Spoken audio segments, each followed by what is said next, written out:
তো বনি সেনগুপ্ত, প্রিয়াঙ্কা, পায়েল এবং বিশ্বনাথ অভিনীত মুভি অহল্যা, যে মুভিটা রিলিজ হয়ে গিয়েছে, তো মুভিটা দেখলাম। কেমন লাগলো মুভিটা আজকের ভিডিওতে সেটা নিয়েই কথা হবে। তার আগে চ্যানেলে নতুন হলে চ্যানেলটিকে সাবস্ক্রাইব করবেন এবং ভিডিওটা লাইক শেয়ার করবেন। তো বনি সেনগুপ্তর এই যে মুভিটা, মানে এই মুভিটার ট্রেলার দেখে কিন্তু আমার ট্রেলারটা বেশ ডিসেন্ট একটা ট্রেলার লেগেছিল। বাংলা ফিল্ম ইন্ডাস্ট্রিতে একটা সাইকোলজিক্যাল হরার থ্রিলার মুভি দেখতে চলেছি। তো খুব দুর্দান্ত একটা মুভি হবে সেরকম আশা করিনি, কিন্তু একটা ভালো মানের একটা মুভি দেখতে পাবো এটুকু আশা ছিল। মুভিটা দেখার পরে এই মুভিটা প্রচণ্ড আমাকে ডিসঅ্যাপয়েন্ট করেছে।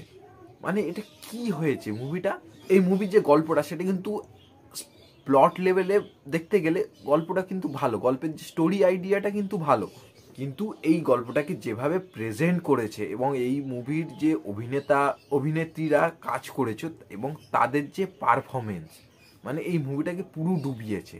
সব থেকে এই মুভির বড় প্রবলেম হচ্ছে এই মুভির যে গল্পটা, মানে সেটা আপনি যদি ট্রেলার দেখেন তো এই মুভিটা দেখার কোনো দরকারই পড়বে না, কারণ ট্রেলারই প্রায় সব বলে দিয়েছে।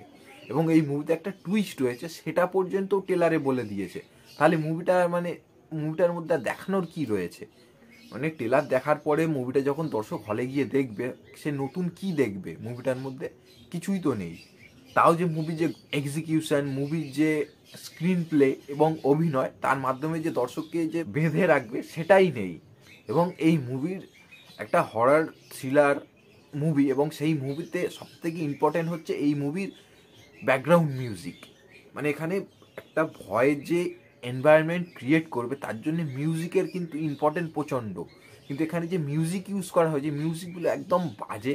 মানে ওই যে এনভায়রনমেন্টটা ভয়ের, সেটাকে তৈরিই করতে পারে না। এবং এখানে কিছু সম্পর্ক দেখানো হয়েছে, এখানে ওই যে বাচ্চা মেয়েটা এবং তার সাথে বনির যে একটা যে সম্পর্ক, সেই সম্পর্কটা কোনোভাবেই ফুটে ওঠে না। এবং প্রিয়াঙ্কার সাথে বনি সেনগুপ্ত, তাদের যে কেমিস্ট্রিটা সেটা আমার একদম বেকার লাগলো। এবং তাদের যে রিলেশনশিপটা যেভাবে গড়ে ওঠে সেটা মানে কি করেছে ডিরেক্টর, মানে জাস্ট দেখাতে হয় তাই দেখিয়ে দিয়েছে যেমন তেমন করে।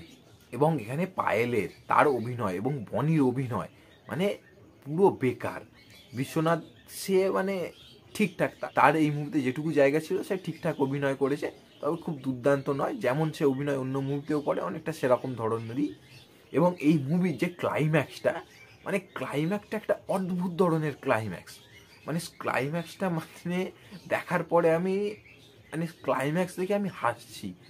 এইরকম একটা ধরনের ক্লাইম্যাক্স, যেখানে মানে হিসেব মতন হাসা উচিত নয়, কিন্তু আমার দেখে হাসি পাচ্ছে, মানে যেভাবে ডিরেক্টর সেই ক্লাইম্যাক্সগুলোকে রেখেছে। এবং এই মুভিতে একটা ফাইট সিকোয়েন্স রয়েছে, সেই ফাইট সিকোয়েন্সটা মানে বনি যেভাবে সেই ফাইট সিকোয়েন্সে ফাইট করেছে, আর কিছু বলার নেই।